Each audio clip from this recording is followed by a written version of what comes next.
আসসালামু আলাইকুম। ফাইনালি আজকে কিন্তু একদম অফিসিয়ালি কিন্তু আজকে চিটাগং কিংসকে বাতিল করা হলো বিপিএল থেকে। অর্থাৎ বিপিএল এ এই মালিকানাধীন অবস্থায় এই মালিকে হয়তোবা নাম চেঞ্জ হবে না, নাম অন্য কিছু থাকতে পারে বা অন্য কোনো মালিকানা আসে চিটাগংয়ের টিমকে নিতে পারবে। বাট যে সামির কাদের চৌধুরীর আন্ডারে কিন্তু আর এই চিটাগং কিংস থাকলো না। শেষ পর্যন্ত কিন্তু ফাইনালি বাতিল করা হলো চিটাগং কিংসকে। এটা কিন্তু দরকার ছিল 46 কোটি টাকা, এবং বিসিবি এটাও কিন্তু বলেছে যে যদি টাকা আদায়ের জন্য তারা কিন্তু আইনের যে সেটেলমেন্ট আছে, যেটা কিন্তু বাতিল অলরেডি করেছে সেটেলমেন্ট যেটা, এবং টাকা আদায়ের জন্য তারা আইনি পদক্ষেপ নিতেও রাজি আছে। তো এতদিন কিন্তু একটা গুঞ্জনের ভেতর ছিল, এবং অনেকদিন যাবৎ সামির কাদের চৌধুরী যেভাবে চাপাবাজি করছিল মিডিয়াতে, তাদের মনে হচ্ছিল যে সে সর্বোচ্চ চেষ্টা করছে দলকে টিকিয়ে রাখার জন্য এবং বিপিএল এর দল নেওয়ার জন্য। বা শেষ পর্যন্ত কিন্তু বোল্ড আউট করে দিল, আকাশ ভরা তারা দেখায় ছেড়ে দিল কিন্তু বিসিবি।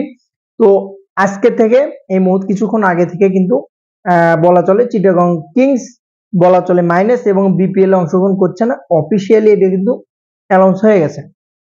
এখন একটা বিষয় হচ্ছে এখানে যে চিটাগং টিমটা নিবে কে, চিটাগং টিমের তাহলে অংশগ্রহণ করবে কে, বা চিটাগং টিমটাকে পরিচালনা করবে কে। এখানে একটা বিষয় যে সেটা হচ্ছে বাংলা টাইগার্স। বাংলা টাইগার্স আগে থেকে একটা না দুইটা মেইল করে বসে আছে যারা চিটাগং টিমটা নিতে চায়, এবং ভিতরের নিউজ যেটা যে বিসিবিও চাচ্ছে যে এরকম একটা ম্যানেজমেন্ট, এরকম একটা ফ্র্যাঞ্চাইজিকে দিতে যে ঠিকঠাক ভাবে পরিচালনা করতে পারবে। সব দিক থেকে আমি মনে করি যে সব দিক থেকে পারফেক্ট একটা বাংলা টাইগার্স ফ্র্যাঞ্চাইজি যদি নেয় চিটাগাংকে, খুব সুন্দরভাবে এবং পরিচালনা করতে পারবে, যেহেতু এক্সপিরিয়েন্সটা তার অনেকদিন আগে তাদের।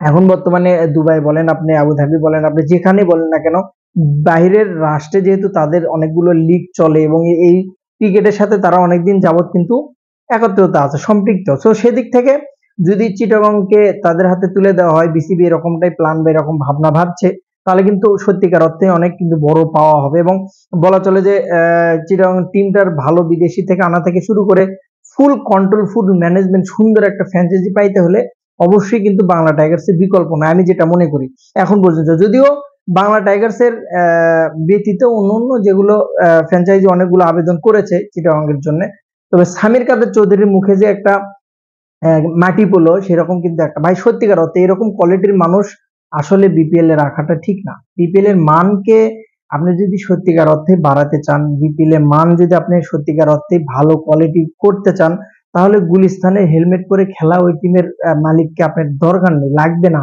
আর যে 46 কোটি টাকা পায়, এটার জন্য বিসিবি তো পদক্ষেপ নেবে, আইনি নোটিশও দেবে বলেছে।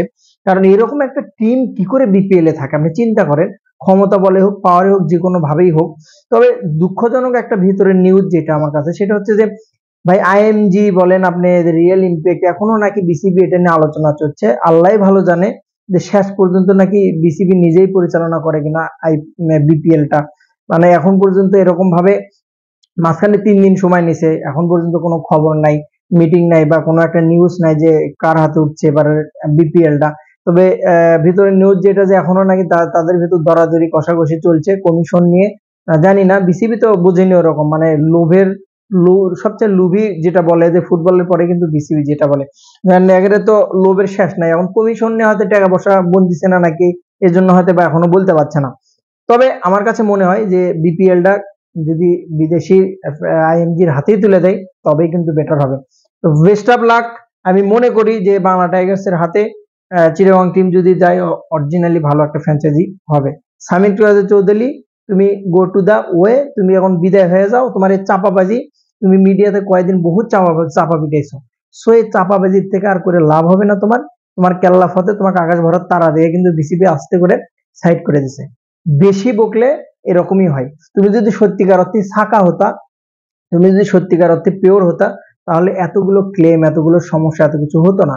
দেশের মানুষও তোমার উপর ক্ষোভ, মেহেদী মিরাজ থেকে শুরু করে তুমি ইয়াসা সাগর থেকে শহীদ আফ্রিদি থেকে কার সাথে তোমার প্রবলেমটা হয় নাই? প্রত্যেকটা মানুষের সাথে প্রবলেম। সো বিপিএলটা আবার এখন মনে হচ্ছে যে চিটাগংকে বাদ দেওয়ার পরে সত্যিকার অর্থে বিপিএল ভালো কন্ডিশনে, ভালো একটা অবস্থান, আইপিএল এর মিনি আইপিএল নামে যেটা, সে অনুসারে বিপিএলটা মনে হচ্ছে হবে। Best of luck. সালাম আলাইকুম।